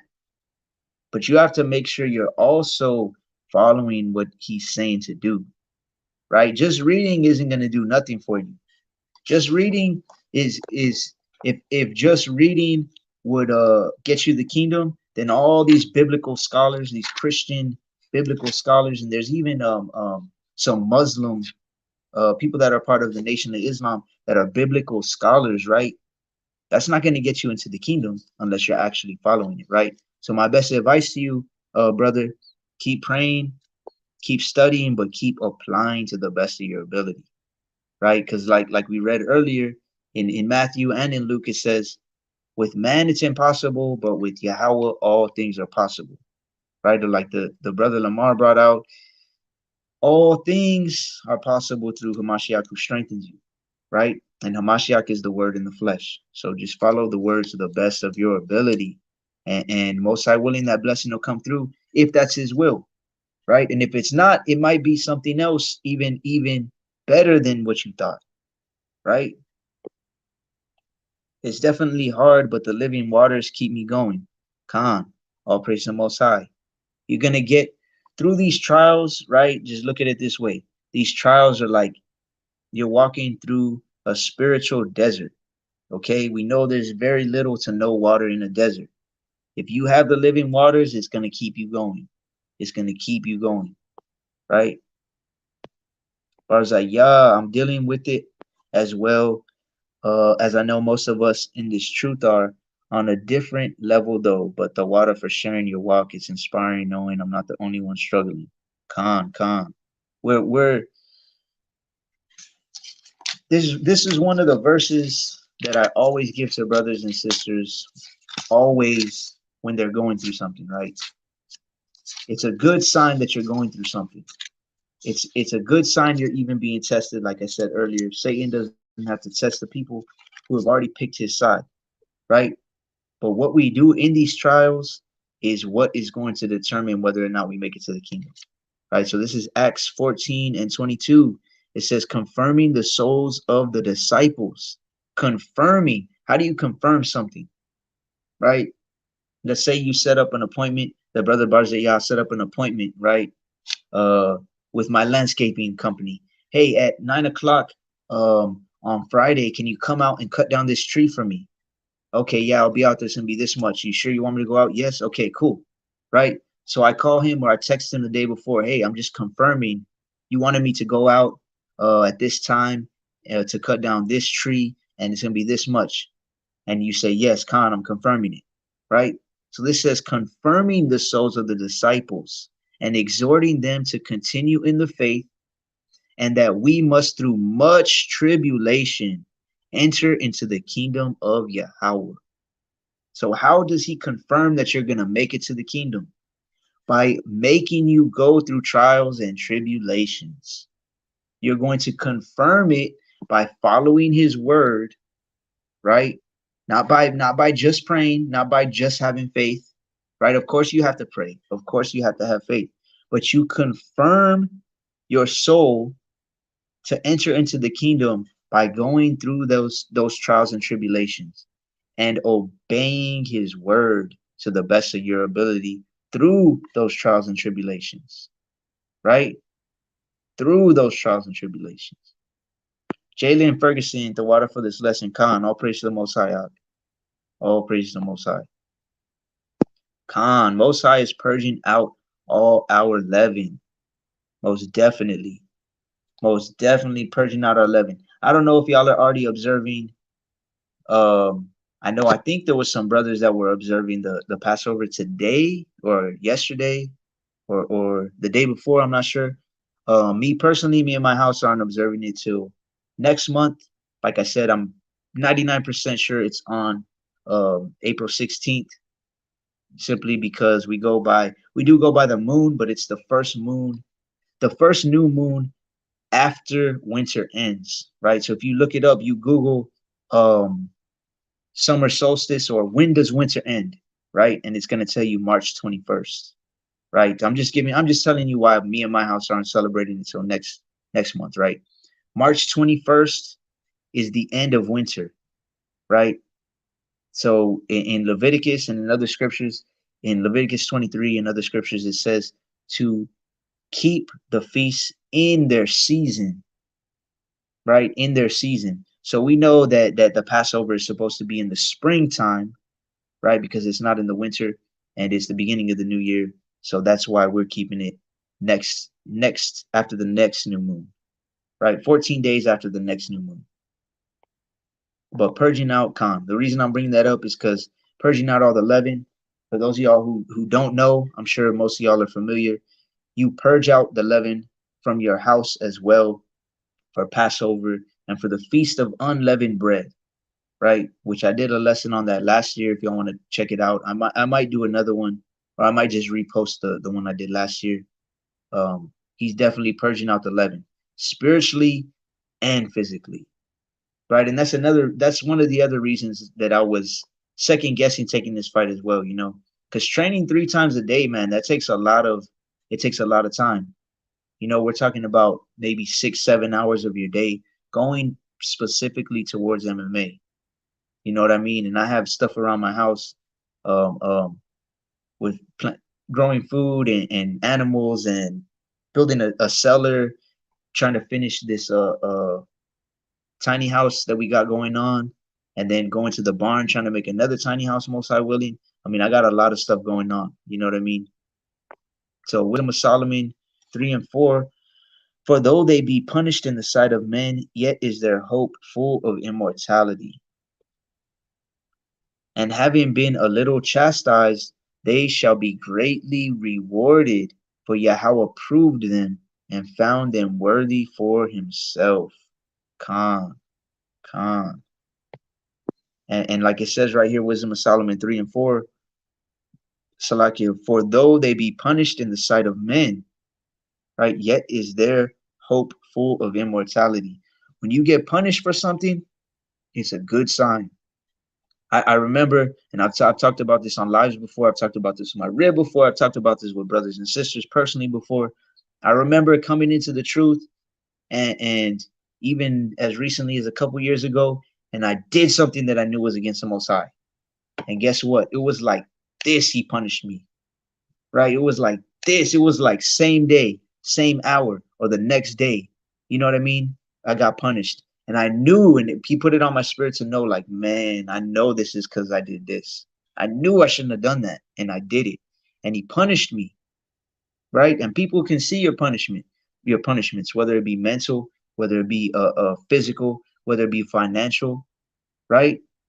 But your hope that needs to build up your hope in immortality, like it says here, right? Because we know the scriptures say that Yahweh punishes those, right? He punishes those whom he loves, like a father chastises or punishes his son, right? So when my son Noah, when he does something wrong, I'm gonna get on him. I'm gonna correct him. Why? Because I don't want him to turn out to be, I don't want him to turn out to be in jail. I don't want to turn out to him to be a little, for lack of a better term, a piece of shit person, right? And I told my kids this all the time. Anytime they go off, I'm like, man, if I let you do whatever you wanted to do, you're gonna end up in jail or you're gonna end up burning in the lake of fire, right? It would be horrible. So me and us fathers, those of you who are fathers, right, that are seeing this now or see this later, we are made in the image of the Most High, right? So if he corrects and chastises who he loves, we have to do the same thing as fathers. And we have to hope and pray that he doesn't stop chastising us, right? Because when he does, it's like the scriptures say, there's some people he gives over to a reprobate mind. That means they have no chance. They have no chance of making it. He's just done. I'm done with you, right? That's why the scriptures say there's some people that lightly paraphrasing, there's some people that they get away with sin, right? They think they get away with sin. They don't get punished for their sins yet. Why? Because the Most High is waiting to the end. He's really gonna punish you. Jacob's trouble, that's when you're gonna get it, right? Right? In Jacob's trouble, in the lake of fire, you're gonna get it worse than anybody else. So we would rather be punished in the sight of men, like it says here, and hope for immortality and use that to correct ourselves, right? We would rather be punished now and use it to correct ourselves, right? Just like in jujitsu, right? If I teach someone to move and then I show them the setup for it, and then we're in class and they put their arm right in that spot that I just showed them the setup, all right, I'm going to choke them with it. I'm going to teach them, right? Because if I don't, they're going to think they can do it, right? Verse 5. and having been a little chastised, they shall be greatly rewarded. Right? You can get chastised now so that later on you can be rewarded. For Yahweh proved them and found them worthy for himself. He proved you. How did he prove you? He corrected you and you took that correction, right? It may have seemed like a horrible thing, right? By him correcting you, right? But in the end, you proved yourself and you said, you know what, I'm not going to do that again. And now he found that you're worthy, right? Matthew 6:24, no man can serve two masters, for either he will hate the one and love the other, or else he will hold to the one and despise the other. Ye cannot serve Yahweh and Mammon. Khan. You can't have two masters, right?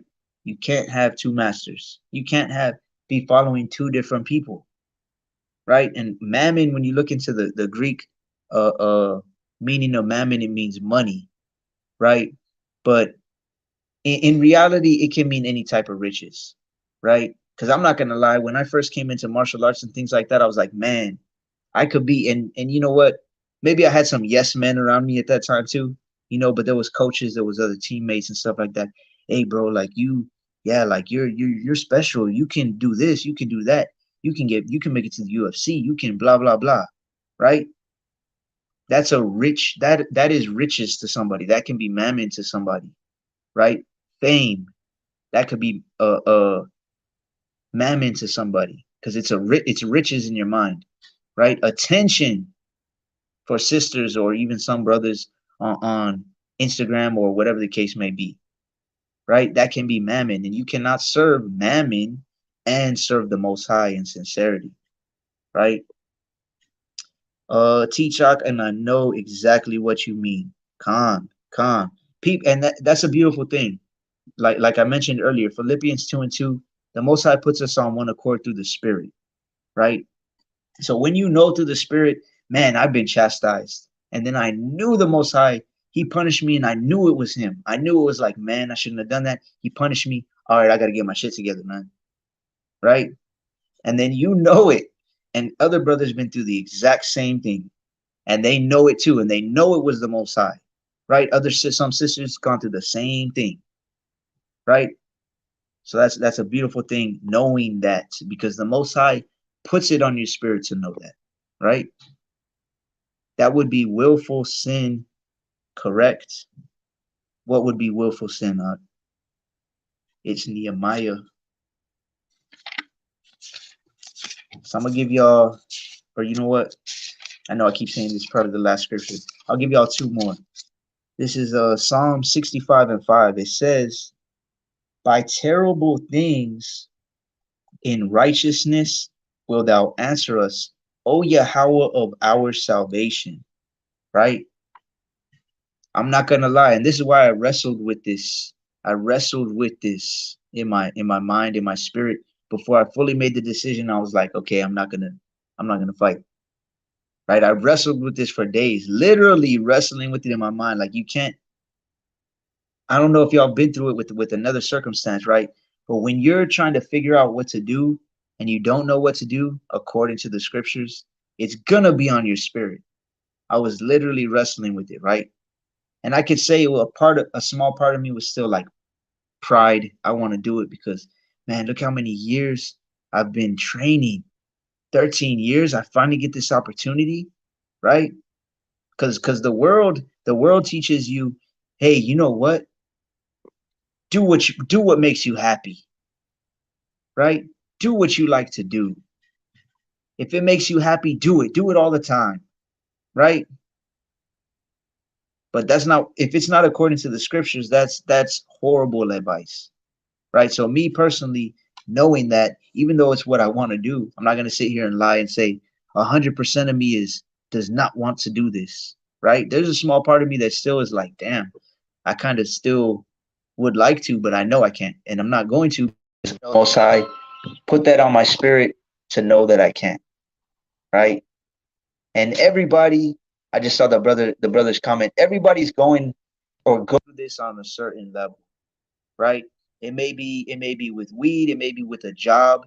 I was talking to a brother yesterday, a job that he had, and certain things that he didn't feel right according to the scriptures. And now all praise to the Most High. He's looking for another job, right? Because he feels it's against the Most High. I know people that are dealing with it with relationships, right? Like, man, I know it's like I have so many feelings for this person. I've been with this person for so long, but I know it's not good for me spiritually, right? Or being in a certain environment, like this brother said. And I was just talking to another brother, what was it, last week? Or the brother, I won't put him on the spot, but he commented a little while ago, right? Same thing, getting out of an environment, right? Whatever the case may be, it may seem terrible. Psalm 65:5, right?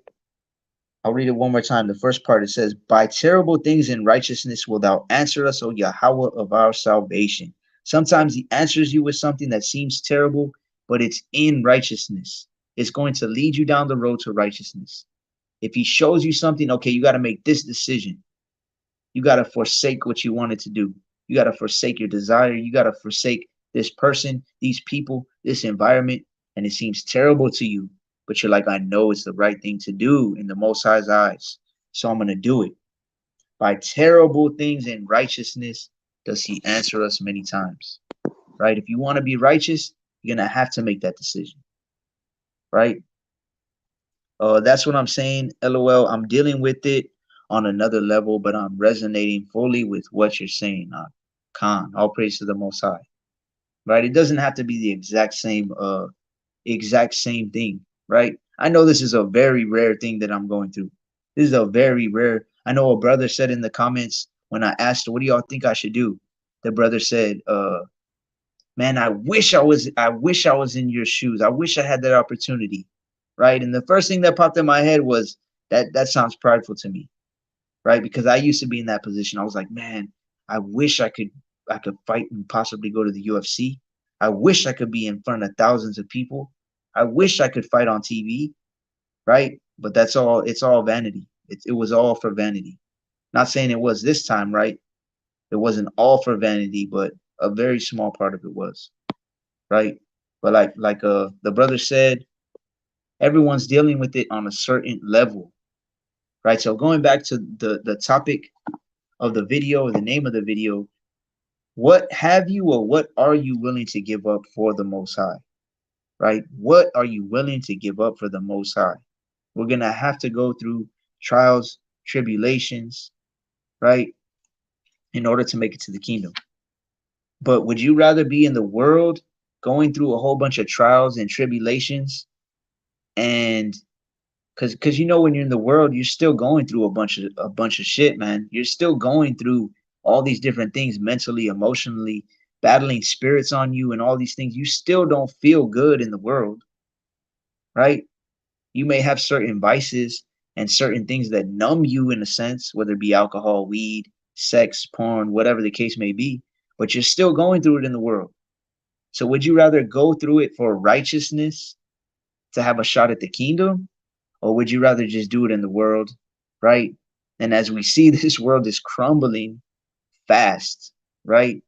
So it's better to suffer for righteousness' sake, if it be the will of the Most High, right? And I'll go ahead and finish with that one. I'll go ahead and finish with that. There's no more comments. What is it? First Peter 3:12, right?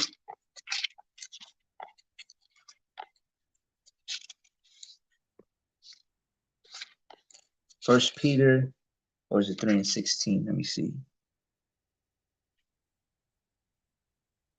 Salakia. Is it Second Peter? I don't have my like I said, I don't have my King James on me, which everything's highlighted in, right? I'm getting my scriptures mixed up. Salakia. I'm gonna go ahead and read 2 Peter 3 and verse 14. Or I'm gonna start on 13. It says, nevertheless, we, according to his promise, look for new heavens and a new earth, wherein dwelleth righteousness. Right? We are looking for that new heaven to come down, a new earth, right? Because this whole earth is going to be cleansed with fire, wherein dwelleth righteousness, where it's not going to be nothing but righteousness. We won't even have to be worrying about these trials no more. We won't have to be worried about paying bills or having to control your spirit because these spirits are testing you and trying to get you out of the spirit, right? Verse 14. Wherefore, beloved, seeing that ye look for such things, be diligent that ye may be found of him in peace, without spot and blameless. Right? In the NLT, it says, and so, dear friends, while you are waiting for these things to happen, while you're waiting for that new heaven and new earth, make every effort to be found living peaceful lives that are pure and blameless in his sight. Right? Pure and blameless in his sight. When you live, the only way you can live at peace is knowing that you're sincerely following the Most High, that you're sincerely following his word to the best of your ability. That's why this last maybe week or two that I've been training hard, but in the back of my head, it's been, should I even be doing this? Would the Most High approve of this? Right? I haven't been at complete peace. It says, make every effort to be found living peaceful lives that are pure and blameless in his sight. We have to be seeking out his will in order to be blameless. Verse 15, and account that the long suffering of Yahweh is salvation, even as our beloved brother Paul also according to the wisdom given unto him hath written unto you. Right? So that long suffering for Yahweh Bashem Yahushai, for the Most High, for Hamashiach, for the Word, for the kingdom, right? That long suffering is salvation. It literally says it is salvation, right? So with that, I'll give all praises, honor, and glory to Yahweh Bashem Hamashiach Yahushai. We're waiting for that day where, like the brother says here, everything will be in order, right? Ask yourself this now. Ask yourself this every day. What have you and what are you willing to give up for the Most High? What have you given up for the Most High so that you can make it to the kingdom and everything will be in order, right? If there's something you know in your spirit that is dragging you down spiritually, right? And that you should give it up, you need to do it, right? If you're looking for a sign, this is the sign. If it's a person, if it's a relationship, if it's a desire, if it's a job, if it's a environment, if it's a house, right? Whatever it is, if you forsake it for the Most High's sake, for Hamashiach's sake, it's like it says right here, Matthew 19 and 29. And everyone that hath forsaken houses, or brethren, or sisters, or father, or mother, or wife, or children, or lands, for my name's sake, Yahweh Bashem Yahushai, shall receive 100-fold and shall inherit everlasting life. Right? So for those of y'all who are observing Purim today, there might be a few of y'all, any brothers from the house of David or anybody else. I'll say a Ashar Purim. I hope you'll have a good, blessed one today and tomorrow. If not, y'all stay in the spirit. Yahweh Bashem Yahweh Shai Barakatah. That is a blessing in the Most High in our Hamashiach's name. Shalom to the 12 tribes. And for everybody who is on here, whatever you need to give up to make it to the kingdom, do it. Kingdom over everything. Shalom.